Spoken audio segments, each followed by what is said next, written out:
මේ ආර්ථිකය හදන්න ඕන කියලා ඕනකමක් තිබුණා. හරි. ඇයි ඕනකමක් තියෙන්නේ? ආර්ථිකය වැටිලා තිබ්බා. ආර්ථික විශාල අස්ථාවරභාවයකට නිර්මාණය වෙලා තිබ්බා මීට අවුරුදු 2කට 3කට කලින්. මතකද? දැන් මොකද කරලා තියෙන්නේ? අපි කෙටි කාලයක් ඇතුළත අපි සැලකිය යුතු ප්‍රමාණයකින් සමත් වෙලා තිබෙනවා අපේ රටේ ආර්ථිකයේ ස්ථාවරභාවය හදන්න. ඒක ඕන.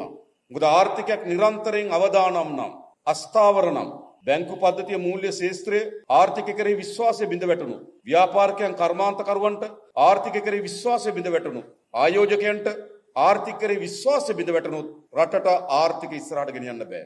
ඒ නිසා අපේ පළමු අභියෝගය මොකද්ද? ආර්ථික ස්ථාවරභාවයට පත් කරන්න. ඒක ප්‍රධාන අභියෝගයක් අපි. කොහොමද ආර්ථික ස්ථාවරභාවය? අපි සැලකිලි ප්‍රමාණකින් ආර්ථික ස්ථාවර කරලා තියෙනවා. කොහොමද ඒක පේන්නේ? එක ආර්ථිකයක් අස්ථාවර වුණාම රුපියල නිරන්තරයෙන් ඉහළ යනවා කඩා වැටෙනවා. ඩොලරයට සාපේක්ෂව. හැබැයි දැන් මාස 6ක් එක දිගට අපි මොකද කරලා තියෙන්නේ?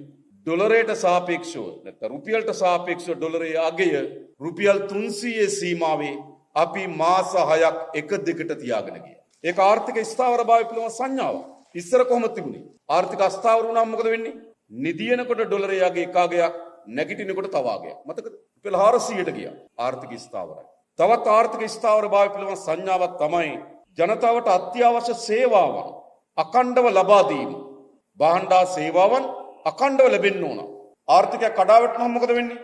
තෙල් පෝලිම ඇති වෙනවා, ගෑස් පෝලිම ඇති වෙනවා, බේත් වල ස්පිරිතාලවල බේත් ටිකයන් ඇති වෙනවා, වෘත්තීය විදි රට දාලා යනවා නේද? හැබැයි දැන් මොකද වෙලා තියෙන්නේ? දැන් අඛණ්ඩව නේද? භාණ්ඩා සේවා පුරවැසියන්ට අපි ලබා දෙමින් තිබෙනවා. ඒ කියන්නේ මොකද්ද? ආර්ථික ස්ථාවරය පිළිබඳ සංඥාවක්. ඒ විතරක් නෙවෙයි. බැංකු පොලි අනුපාතිකය ආර්ථිකයක් අස්ථාවර වුණාම මොකද වෙන්නේ? බැංකු පොලි අනුපාතික විශාල ලෙස ඉහළ යනවා. ඔබට මතක ඇති 33ට 35ට ගියා බැංකු පොලි අනුපාතිකය. මතකද? නේද? අද ඒක අපි 10ට යටින් තනි ඉලක්කමේ බැංකු පොලි අනුපාතිකය පවත්වාගෙන එනවා. ඒ කියන්නේ මොකද්ද? ආර්ථික ස්ථාවරභාවය පිළිබඳ සංඥාව. රටේ ආර්ථිකයක් අස්ථාවර වුණාම මොකද වෙන්නේ? රට තුල ක්‍රියාත්මක වෙමින් තිබුණු විදේශ ව්‍යාපෘති, සංවර්ධන ව්‍යාපෘති සියල්ල නතර වෙනවා. ලදන කටුනායක එයාපෝට් එක ලොකු කිරීමේ ව්‍යාපෘතියක් තිබුණා. ආර්ථික අස්ථාවරභාවය ඇති වුණා, ව්‍යාපෘතිය නතර වුණා. හරිද? ඔයගලන්ට මතක ඇති මීරිගම කඩවත අධිවේගී මාර්ගය හදා හිටියා. ආර්ථික අස්ථාවර වුණා, නතර වුණා. දැන් මොකද වෙලා තියෙන්නේ? දැන් යලි මේ නතර වුණු සියලු ව්‍යාපෘති ආරම්භ කිරීමට අපි පටන් අරගෙන තියෙනවා. අස්ථාවර වුණු ආර්ථිකය ස්ථාවරභාවයට පත් වෙලා තිබෙනවා. ස්ථාවරයි. අනිත් පැත්තෙන් ගත්තොත් ආර්ථිකයක් අස්ථාවර වුණාම දෛනිකව දරා ගන්න බැරි ප්‍රමාණය භාණ්ඩ මිල ඉහළ යාමකට භාජනය වෙනවා. මතකද?